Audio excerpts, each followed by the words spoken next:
भाग एक। मन की बेचैनी की जड़। हर मनुष्य के भीतर एक सागर है, लेकिन जब लहरें उठती हैं तो हम स्वयं को भूल जाते हैं। राजगृह के पास एक व्यापारी बुद्ध के पास आया और बोला, भगवान, मेरे पास सब कुछ है, धन, परिवार, सम्मान, पर शांति नहीं है। बुद्ध मुस्कुराए और बोले, मनुष्य तब तक शांत नहीं हो सकता जब तक वह मेरा शब्द से मुक्त न हो जाए। जहां मेरा है वहां मोह है, और जहां मोह है वहां दुख है। बुद्ध ने एक कटोरा पानी मंगवाया। उन्होंने उसमें मिट्टी डाली और कहा, जब मन इच्छाओं की मिट्टी से भर जाता है तब उसमें सत्य का प्रतिबिंब नहीं दिखता। बस इसे स्थिर रहने दो और देखो, मिट्टी नीचे बैठ जाएगी, पानी फिर से साफ हो जाएगा। व्यापारी समझ गया, मन को शांत करना कुछ पाने से नहीं बल्कि छोड़ने से शुरू होता है। भाग दो। विचारों का तूफान। एक दिन आनंद ने बुद्ध से पूछा, भगवान, मैं ध्यान में बैठता हूं पर मन भागता रहता है। बुद्ध ने कहा, आनंद, तू विचारों से मत लड़। जैसे नदी बहती है वैसे ही विचार भी बहने दे। तू बस किनारे बैठ जा और उन्हें गुजरते हुए देख। फिर बुद्ध बोले, मन को रोको मत, बस उसे देखो।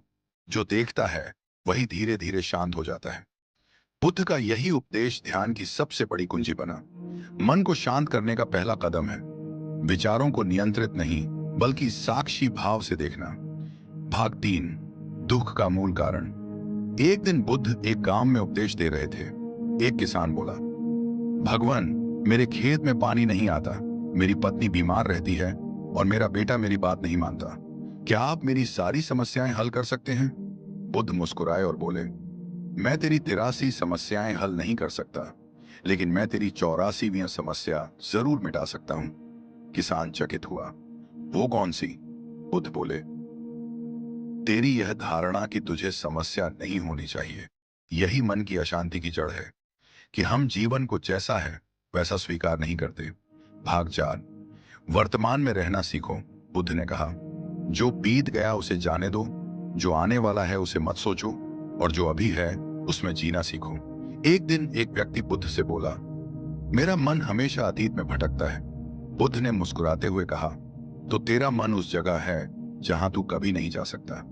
वर्तमान ही सच्ची शांति का स्थान है। शांति का अर्थ है इस क्षण को पूरी तरह जीना।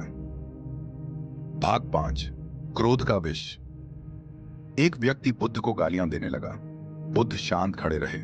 वह व्यक्ति थक कर बोला, क्या तुम कुछ कहोगे नहीं? बुद्ध बोले, अगर कोई व्यक्ति किसी को उपहार देता है और वह स्वीकार न करे तो उपहार किसका रहता है? वह व्यक्ति बोला, देने वाले का। बुद्ध ने कहा, तो मैं तेरी गालियां स्वीकार नहीं करता। इस प्रकार बुद्ध ने सिखाया, क्रोध दूसरे पर नहीं, पहले स्वयं पर जलता है। मन को शांत रखना है तो क्षमा सीखो। भाग छह। मौन की शक्ति। बुद्ध प्रातःकाल ध्यान में बैठते थे। आनंद ने पूछा, भगवान, आप प्रतिदिन मौन क्यों रहते हैं? बुद्ध बोले, मौन वह स्थान है जहां सत्य की आवाज सुनाई देती है। जब शब्द थम जाते हैं तब आत्मा बोलती है। मौन कोई खालीपन नहीं, वह शांति का संगीत है। भाग सात। करुणा का मार्ग। एक दिन बुद्ध ने घायल हिरण देखा। उन्होंने उसकी देखभाल की। शिष्य बोले, भगवान, यह तो छोटा जीव है, इसमें क्या रखा है? बुद्ध बोले, करुणा छोटी बड़ी नहीं होती, जो हृदय सभी के लिए धड़कता है वही सच में शांत होता है। करुणा मन को कोमल बनाती है और कोमल मन ही शांत रह सकता है। भाग आठ। असली ध्यान। बुद्ध ने कहा, ध्यान कोई क्रिया नहीं है, यह एक स्थिति है। जब मन बिखरा ना रहे, जब विचारों का तूफान थम जाए, जब तू स्वयं को देखने लगे, वही ध्यान है। ध्यान में बैठो पर कुछ पाने की इच्छा मत रखो। जो चाहेगा वह बेचैन रहेगा, जो देखेगा वह शांत होगा। भाग नौ। भीतर का प्रकाश। एक दिन बुद्ध ने कहा, मनुष्य दीपक लेकर बाहर प्रकाश ढूंढता है, जबकि असली प्रकाश उसके भीतर है। अंधकार बाहर नहीं, अंधकार अज्ञान का है। जब तू स्वयं को जान लेता है तो तू समझ जाता है कि शांति कोई स्थान नहीं, वह तेरे अस्तित्व का स्वरूप है। भाग 10। परम शांति का मार्ग। बुद्ध बोले, जब तू सब कुछ छोड़ देता है तब कुछ ऐसा मिलता है जिसे कभी खोया नहीं जा सकता। वह है निर्वाण, जहां मन पूर्णतः शांत है, जहां इच्छा, भय, द्वेष कुछ नहीं, सिर्फ करुणा और शांति का प्रकाश है। अंत में बुद्ध ने कहा, मन को शांत करना सीख लो, क्योंकि जब मन शांत होता है तब संपूर्ण संसार भी शांत प्रतीत होता है।